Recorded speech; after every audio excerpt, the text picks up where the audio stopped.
Thank you for joining me again. This is Burden for the Truth. And the topic for today is many of the religious leaders are not born again. Or we can bring it down a little bit to say that many of the church leaders are not born again. And like we have always been doing, always use the scriptures to explain things. I don't go even using my own words. I prefer using the scriptures. So we are going to take the light of the scriptures, using the things that has happened in the old and also even in the time of Jesus to understand the whatever message that have got across to us. And we are going to read the two scriptures. We're going to read the Mark chapter 15. We're going to read from 8 to 12. Then we'll read the Hebrews chapter 11 from 36 to 40. Remember, the topic states that many of the religious leaders are not born again. So let's see from this scripture. This is, I'm reading Mark chapter 15. I'm reading from the Amplified Version. It said, the crowd came up and began asking Pilate to do as he usually do for them. And he answered them, saying, do you want me to set free for you the king of the Jews?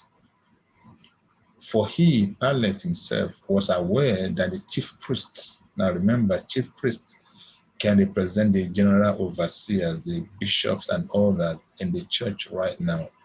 Said he knew, actually was aware that the chief priests had turned Jesus over to him because of envy and resentment.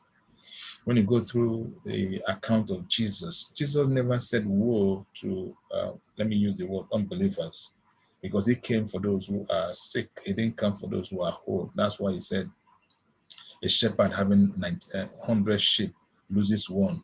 Said he goes for one. Why? Because this 99 doesn't, they are already saved. They are already in good hands. But this one that is unsafe, he goes out for them.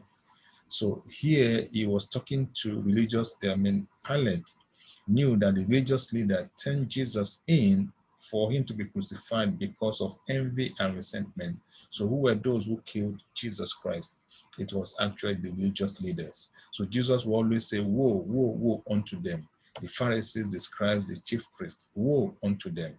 Now, am I saying woe to leaders? No, I'm not saying that, but I'm only saying that let us return back to the Lord. Okay, now verse 11 said, but the chief priests stirred up the crowd to get him to release Barabbas for them instead. Now, this Barabbas was a rebellious guy. He was a murderer. He was just a bad guy. But they decided and say, you know what, instead of releasing the innocent guy, let us release a wicked guy to us. So who were those who were speaking? Who stirred up the people? It was religious leaders. Now you see most of the things happening even in places like Africa. People listen to more of what their religious leader has said. They said because our religious leader has said it, they will go ahead to do it, even when it's going to cost them a lot. And this has put us, a lot of us, into a whole lot of bondage. Many doesn't even read the Bible for themselves. They don't even understand what God is saying. It's only what the religious leader is saying. The same thing that happened in the old, that Moses went to receive the 10 Commandments. And the people say, you know what, Moses is no longer here. They were looking at Moses as their God. They were not having their faith in God. The same thing that the religious leaders has made people to put their faith in them. So because Jesus came to put things right, but because of envy, because of resentment, they gave him up for him to be crucified.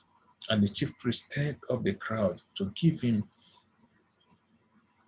him to release Barabbas for them instead. Again, Pilate answered, then what shall I do with him whom you call the King of the Jews? They screamed back, crucify him. Pilate answered them, why? What has he done to deserve this evil?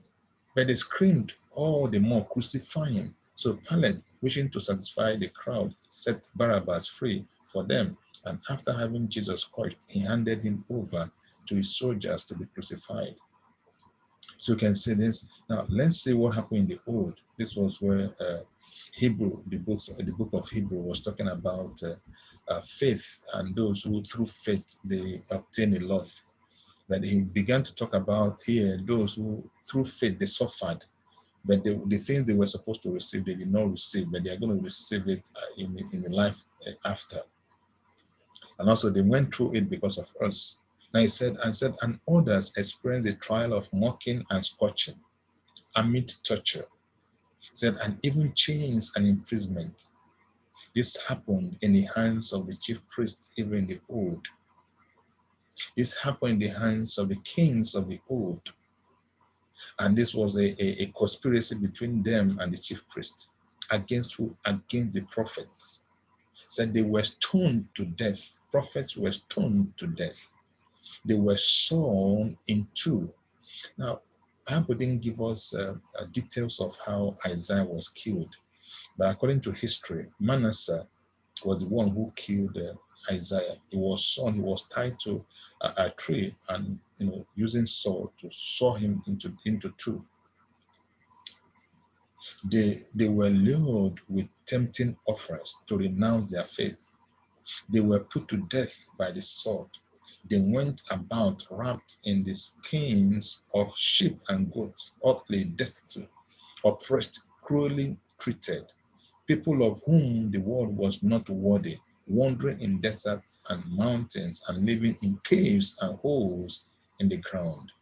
And all of this, though they gained divine approval through their faith, did not receive the fulfillment of what was promised, because God had us in mind and had something better for us, so that these men and women of authentic faith, would not be made perfect, that is completely in Him, apart from us. So said that these ones, they went through all this, they had divine approval, but they could not enjoy the promise. Why? Because God had us in mind, so that we can be united together.